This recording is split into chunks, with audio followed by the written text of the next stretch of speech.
Hello children. So today in this lecture we are going to discuss parts of speech. And parts of speech, if you know parts of the speech, that means 70% of the grammar is done.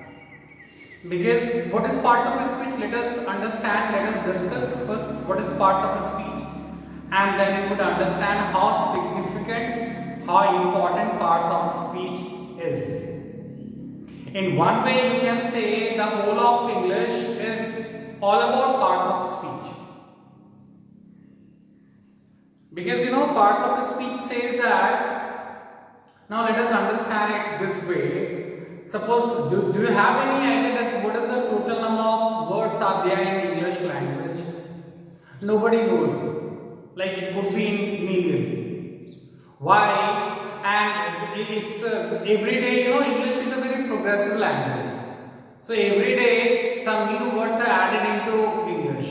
So nobody knows that what is that exact number of total number of English words, English grammar, English language has.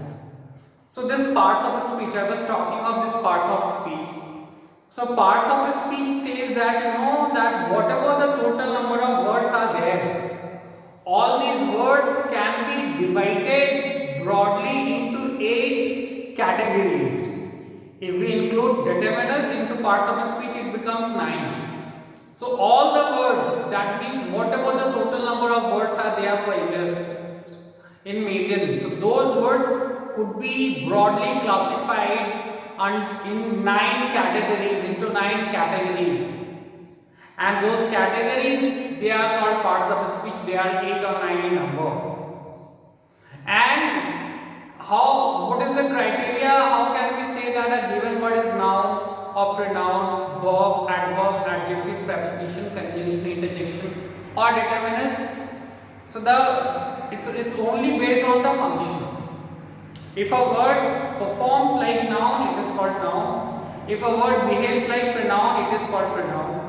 If a word functions like adverb, it is adverb. So the function is main, because there are so many other examples where we see the same word used as different parts of speech.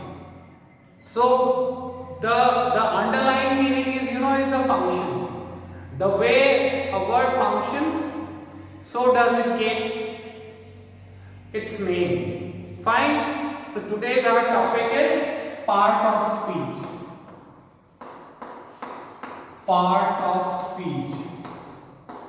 It's very important because it talks of almost 75% of the grammar.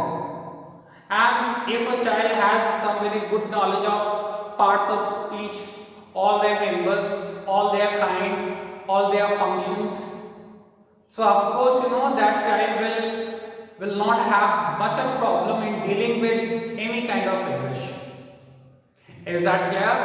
One more thing I would say, that in this lecture I will be talking of parts of speech, their kinds, and again the kinds of the parts of speech, the member of parts of speech.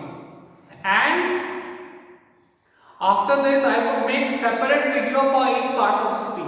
So here I would not go much into details. I would take the name of parts of speech, each part of speech I would define it, and I would talk of their kinds, right? Because again these things are so vast that individual will make separate lectures for all parts of the speech. So what is parts of the speech? Let us talk about this. So parts of speech means all the words in English are divided into 8 or 9 groups according to the function it performs in a sentence, right? So let us talk about all the words in English.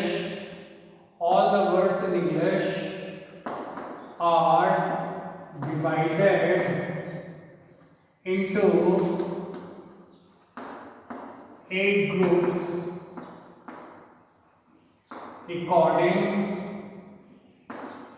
according to the work they perform in a sentence. They are called parts of speech. They are called parts of speech, and they are 8, and if we take determinants they becomes 9. They are 8 or 9 in number. 8 or 9 in number. Is that clear, children? That means all the words in English, not living even a single word, all those words are classified broadly into 8 or 9 categories. They are called parts of speech. So all of us we know, first is noun. Generally we start with noun. Second we go as or, but there is no any fixed order. That second would always come pronoun. Third is verb. Fourth, you may say anyway, adverb, adjective, preposition,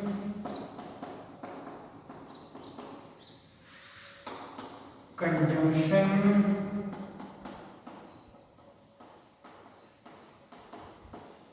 interjection,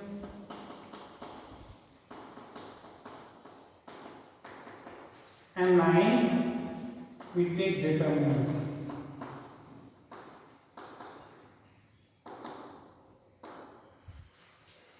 So this is parts of speech, right? How many parts of speech are there? Is 9. Noun, pronoun, verb, adverb, adjective, preposition, conjunction, interjection, and determinants. And yes, children, this 9 factors, these 9 terms, determines and decides the entire course of English, the entire journey of English grammar. These only 9 terms. So these are not with these 9 terms, because again each part of speech in their turn, they have their own definition, they have their own kinds, even their kinds they have another kinds. So today I know that if I explain all these in one lecture, that's not also, that would not be good for you to study all that in one lecture, and it will not be also possible for me to continue within that 30 minutes of time to put all that. So what I'm going to do, so today I will be explaining in this lecture pronoun, where the kinds are more. Pronoun I would explain verb, I would explain conjunction, and I would take adverb. Fine, these 4 I'm going to take. So today now I'm going to discuss how many pronoun, and then verb, and then adverb, and then conjunction, right? So these all we are going to start, and we will start from pronoun itself. So these 4 parts of speech we are going to discuss in today's lecture, and the another remaining 5 I will discuss tomorrow. Is that clear, children? So let us start with pronoun. What is pronoun? Generally when a question is asked what is pronoun, so students come out with the answer that pronoun is actually a substitute word. Pronoun is substitute for noun. Pronoun is substitute word. Substitute for noun.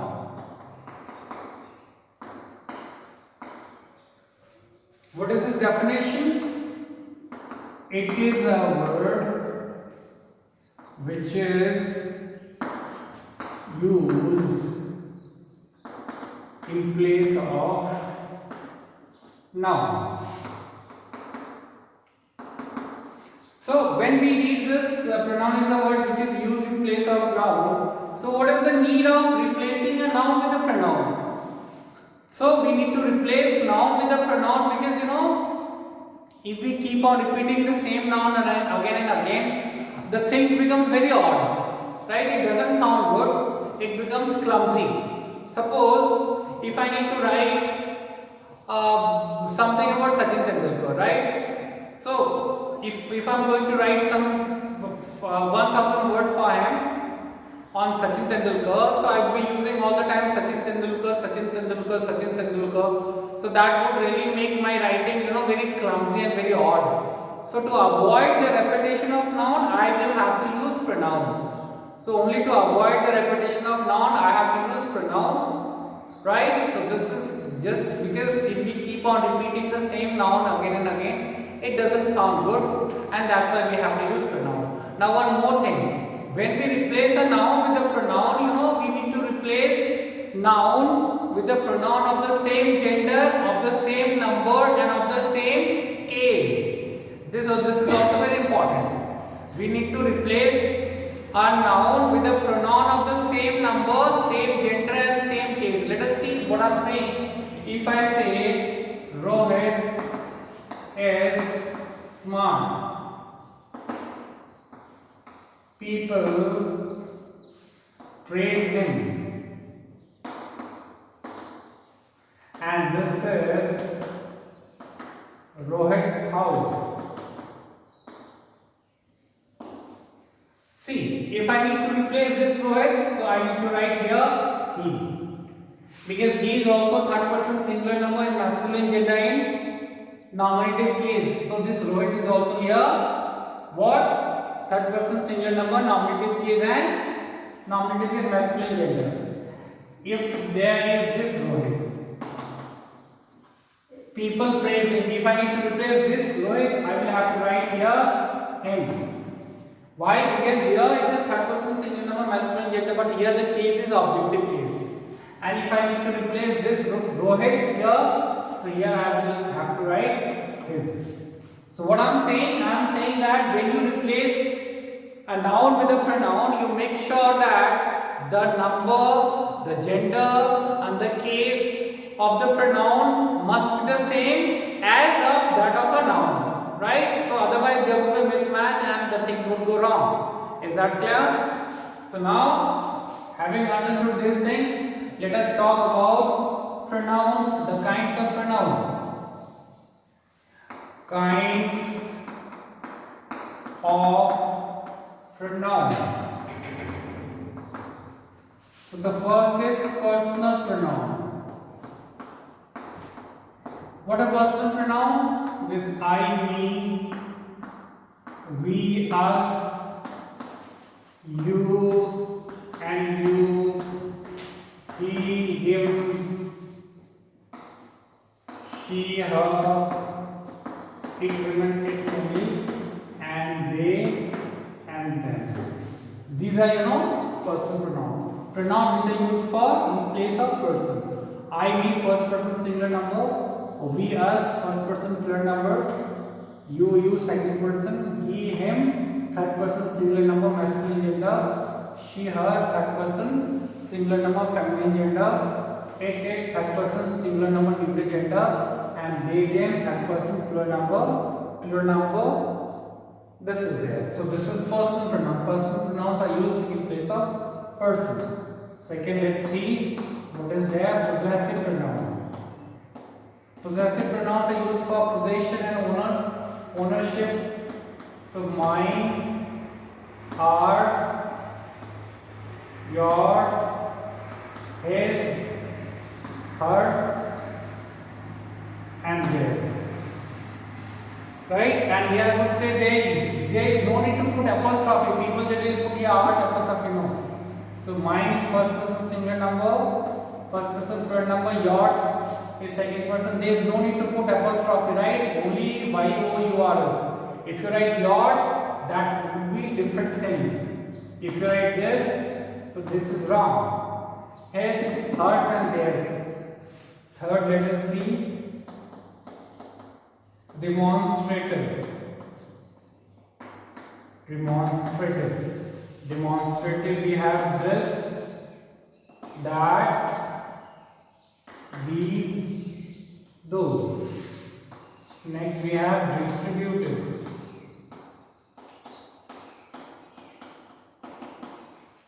Distributive, we have either, neither, and each. Fine, children. And then we have intermediate. Then we have These four we have seen. Is that clear? Let's see. Fifth is interrogative.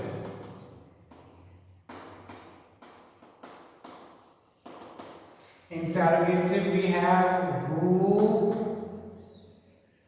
whom, whose, which, what. See children, and next sixth we have relative. See, relative is also same. Even there is for relative also we use who and whom and whose, which, what and that. Now what is the difference children? Let us see here. I said for interrogative there is who and also for relative there is who. For interrogative there is whom, for relative there is also whom. For interrogative there is whose and here it is also whose. For interrogative there is which, here it is also which. What is the difference? There is a difference. Interrogative, they will be used only for the asking questions.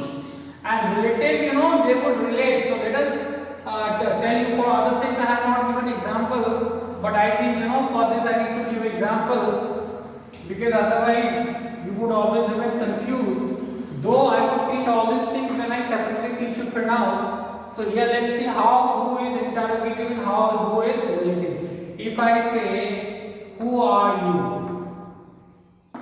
So here it is interrogative. And if I say this is the boy who helped me, here it is relative. See, this is the difference here. So who can be used as interrogative and who can also be used as a relative. Whom, all we can be see that whom did you inform? So here whom is interrogative, and if I say this is the boy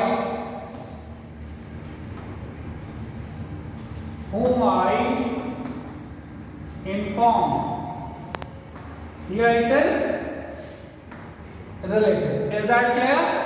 So we have done 6. Fine. So let us see another 4. What are another 4? That called pronoun. In this order we have seen 6, and the 7 is reflexive and 8 is emphatic. So reflexive and emphatic, same words are called reflexive, same words are called emphatic. How? Myself, here we did the words like myself, ourselves, yourself. If it is singular, yourself. If it is plural, it becomes yourself. And then himself, we have ourselves, we have itself, and we have themselves. Themselves is plural.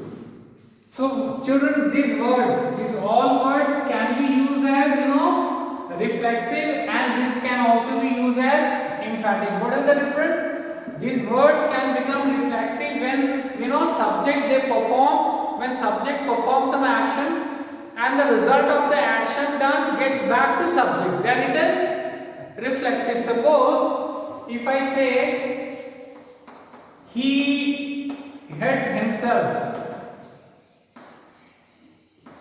so in the sentence here it is reflexive. And if I say he himself does all his work, he himself does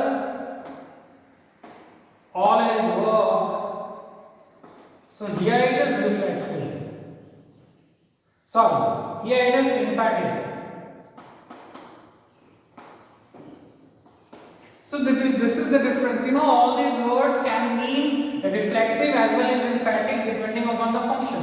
Once again I tell you, when can you call these words used as reflexive? When subject performs some actions and the effect of the actions done gets back to subject.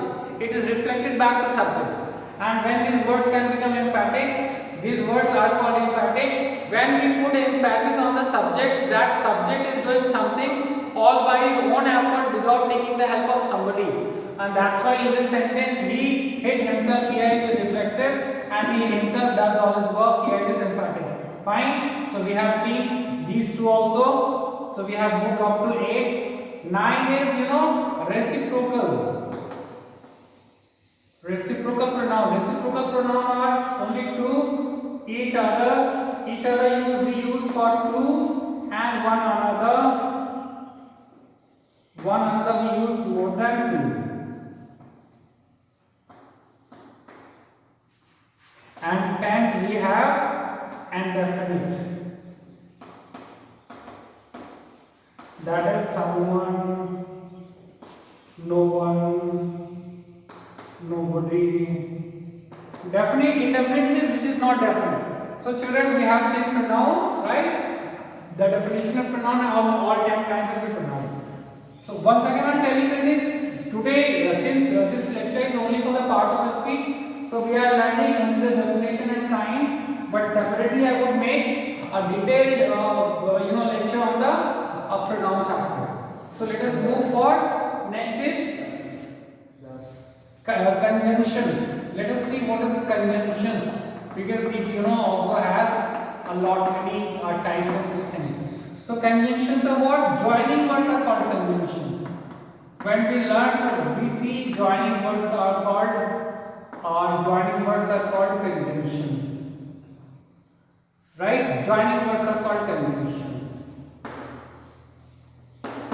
So when it is joining words are called conjunctions, so what different thing it joins? So it joins two words or phrases or sentences and clauses. And children, the mainly the effect and the function comes on the surface when we study clauses. So the main role of conjunctions comes into effect when we study clauses.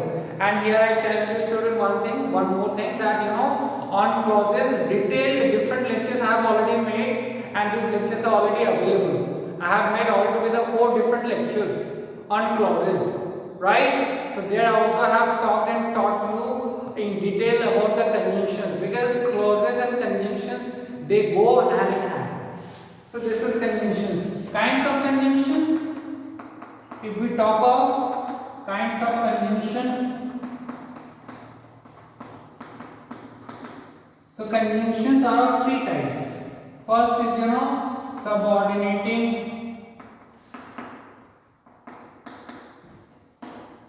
subordinating, coordinating, and correlative. What is subordinating conjunction? It joins 2 clauses of unequal rank. It joins 2 clauses of unequal rank. Means what is the meaning of 2 clauses of unequal rank? The meaning of 2 clauses of unequal rank is one is independent clause and the other is dependent clause. And it is of 9 types. What is the function of coordinating conjunction? The function of coordinating conjunction is it joins 2 clauses of equal rank. What is the meaning of it joins 2 clauses of equal rank? That means it joins 2 clauses and both are independent. It is and it is of 4 types. And if you want to know compound sentence, so you can understand compound sentence only when you know what this coordinating conjunctions. So coordinating conjunctions will help you to differentiate between a compound sentence and complex sentence. And what is correlative conjunctions? Correlative conjunctions are used with pair. Always used in pair. children, subordinating conjunctions. I have already told you that I have made detailed and separate lectures on the clauses. So they are noun clause, adjective clause, adverb clause, all I have made. And subordinating conjunctions, when you study adverb clause, that means that time only you get to learn all 9 types of subordinating conjunction. So adverb clause is also of 9 types, subordinating conjunction is also of 9 types, which is available in my lecture of adverb clause. So when you see this adverb clause, lecture of mine, you would get to see all 9 kinds of called your subordinating conjunction. Though here I am going to write the name only, but I will not give you the example because it is already there in adverb clause. Fine, because adverb clause and subordinating conjunction is almost same. Adverb clause is not possible without subordinating conjunction. So when there is subordinating conjunction, there is also adverb clause. So here it is of 9 types. I am just going to take the name of those 9 types because it is already there in adverb clause. Let's see what are those 9 types of subordinating conjunction. Only I take the name of those 9 types because it is already there and available in my lecture of adverb clause. Subordinating conjunction, subordinating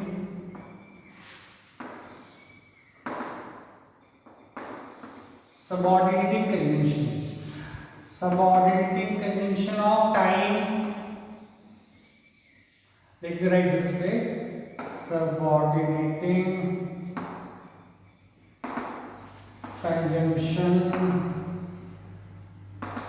of time. Fine. So first is time, second subordinating conjunction of place, third subordinating conjunction of purpose, fourth subordinating conjunction of condition, fifth subordinating conjunction of comparison, sixth subordinating conjunction of contrast, seventh subordinating conjunction of reason, eighth result, and ninth manner. So children, subordinating conjunction is of 9 types: time, place, purpose, condition, comparison, contrast, reason, result, and manner. I am not going to explain all these things because the same conjunction is there in adverb clause. Because adverb clause, you cannot learn adverb clause without subordinating conjunction. So there is in that separate lecture of adverb clause. You just go and see there. You will get to see all detailed information of 9 types of subordinating conjunction. And adverb clause is also 9 types. Fine. So let us move next for the coordinating conjunction. Coordinating conjunction.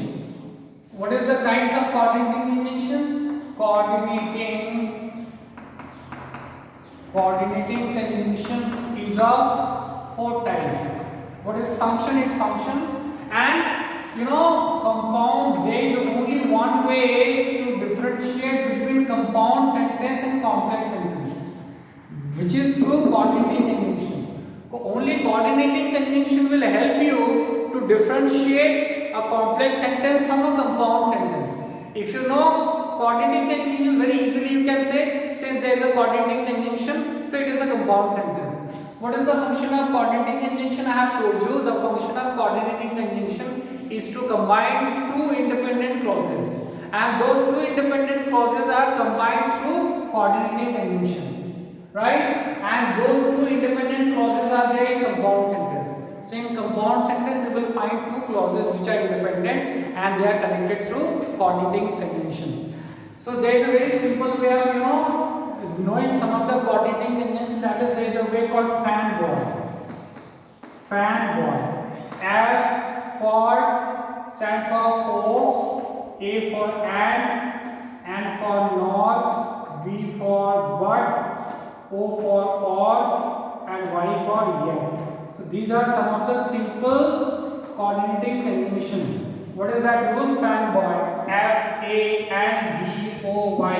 Fan stands for, A stands for and, N stands for nor, B stands for but, O stands for or, Y stands for yet. So these are some very simple coordinating conjunction.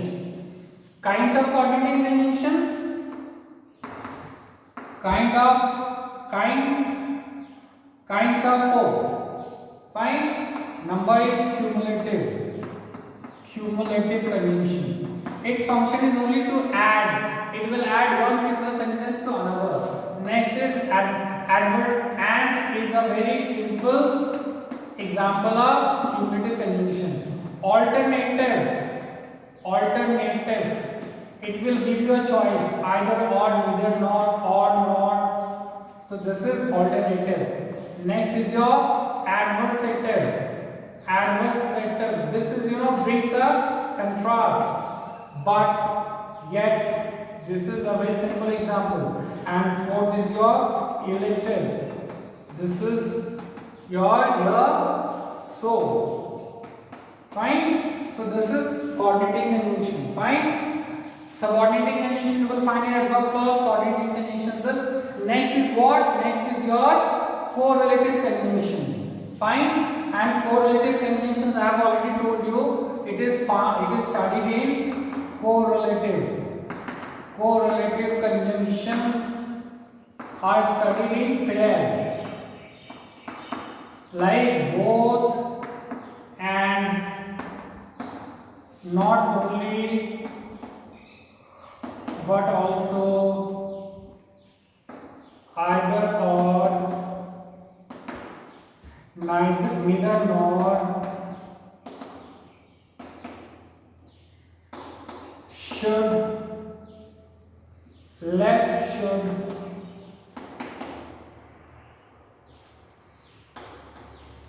no sooner is always followed than, scarcely or hardly always followed by when. So these are always used in pair, children. So correlative conjunction like both and, not only but also, either or, neither nor, lest should, no sooner than, scarcely when. So these are also some other things. So here in this video, I have just taught you conjunctions, right? I haven't gone you in details because we are learning parts of the speech. I would make separate lectures on conjunctions. There I will be talking of even of the minutest of the information available in the chapter conjunction. Is that clear, children? So I think today in this lecture I was just only I was able to give some of the points, and I was able to talk only about two parts of the speech, that is pronoun and conjunctions, right? So this way tomorrow I will be coming with some another lecture, and I would try to teach the remaining part of the parts of the speech. Is that clear? Thank you and God bless you.